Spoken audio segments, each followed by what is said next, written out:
Okay. Uh, there are many things I post on my status sometimes. Just that I get the inspiration from some of the things I be watching on YouTube. I'm watching a YouTube video, and with the way my mind works, I watch that. I'm watching something. Let's say I watch NBS, NBS barometer. Um, I watch. I'm watching the front line, and something just comes up. The way the way we're ruled, the way we're governed in Uganda, it's so sudden. The government and their priorities. We have a government that has close close to 550 MPs. I think they're like 539, 538. I'm not being exact about the numbers. And we have over 100 ministers. These MPs get brand new cars every 5 years. 5 years. That's a very short period. And these cars are budgeted for around like 200 million. A poor country was spending billions of money on brand new SUVs for MPs that hardly do anything for us. We can't really point out to. I'm from the constituency of Uganda East. I can't really tell what this member of parliament has done over the period of those years he has been in parliament. Okay, there are some things you can point at, but for 10 years, putting up a small health center or helping them to roof the health center and lobbying for these small things here and there can't really count. It's like the same goes for the government. You've been in power for almost 40 years, and we're talking about a new road here and there. We're talking about a few kilometers being paved. We're talking about the northern bypass, 40 years. We're talking about the southern bypass, 40 years. Go to the neighbor, Kenya. Within Rwanda got out of the genocide in 1994. Right now, the most immediate example we give of fundamental development in a short period. And these are like a small district in Uganda. They're leaving us. We're now a laughing stock. Rwandans can laugh at us right now. These are people that we've always underlooked as Ugandans because of, first of all, being small. We call them a small district in Uganda, but they're leaving us. They're aiming for global development. Global development. While Uganda is languishing, slumbering. Where where don't we have a metro? We should be having metro in Uganda. Should be having world class health facilities.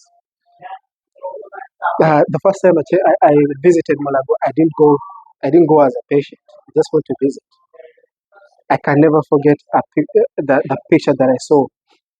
I saw a man lying on the floor, bare cement, holding that drip bottle by himself, full of wounds. Yes, the wounds were covered, but he's on the floor, bare floor, holding the drip bottle by himself in a national hospital, national referral hospital. The roads that we have, honestly, the roads that we have, what are you guys all about? Seriously, the roads, the hospitals, if the structures are there, the shelves are empty, the beds are rusty, the workers, the health workers are tired, they're disgruntled. The way they talk to the patients, it's like you've committed a crime falling sick. I'm sick and you're talking to me crazy. You're aggravating the sickness I'm having.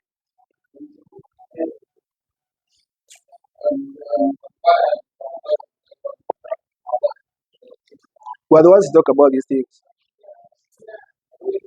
There's all the government has silenced us into neglecting the national affairs. We don't have to talk about politics in Uganda. And this has further killed what could have been voices being risen towards what we need. We need service. We need service delivery. Our, our resources are being utilized by a few, a selected few. There are some people actually here in Uganda, while there are people having to persevere through days without decent meals. Many people don't know 3 meals in a day all over Uganda. They don't know what that is. They survive on 1 meal a day. But in your comfort, wherever you are, think about 1 meal a day.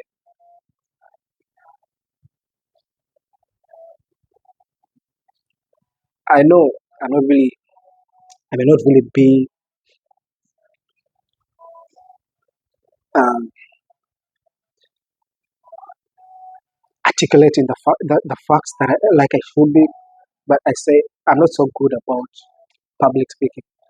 And I'm at a stage where I want to face my fears. I'm going to keep coming out. I'll eventually start articulating them like I articulate them when I'm writing them. On my status, I post once in a while. I post about these things after watching something, frontline, barometer, or any other thing, because I watch a lot of politics. I like politics. I like talking about them. Maybe I don't know. Maybe I could eventually get into an elective position. Maybe I don't know. But even if I don't, I just like politics because politics runs all our affairs. Politics is in charge of our welfare. If we had good governance, which is mainly through politics, we'd be having good hospitals, good roads, good infrastructure, bridges. Um, our electricity companies would be run well. We don't have all that because of poor politics. I'll eventually articulate these things. I have them in the mind, but they'll skip here and there. But we can get there. We shall get there. Shall get there.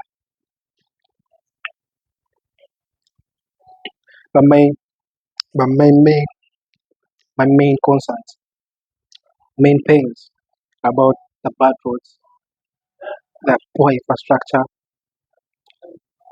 low low pay low pay for civil workers, and it comes very late. Some civil workers go for months without pay, and you have a minister driving in a 600 million car, and he has like two of them with escorts. Uganda is a sad story. If you're to look into Uganda, try to look into the affairs that are behind Uganda and its governance, bro. It's sad. If you look into the expenditure of different entities in the government, bro, have you seen how much the state house maintenance spends in a day? Can build a hospital, just the structure, or even give them some supplies. The day's expenditure can get them some supplies. Can get them a hospital structure like the building or some buildings and some drugs and some beds and all that. But it's being spent on sumbusas, toiletries, uh, tissue, pens, uh, every 5 years. Why are we spending all that money on brand new cars every 5 years? Why are we giving them iPads? We're giving them over 25 million and we're buying them iPads. A poor country. Why do we have a national carrier? Actually, let me ask these questions in the next video.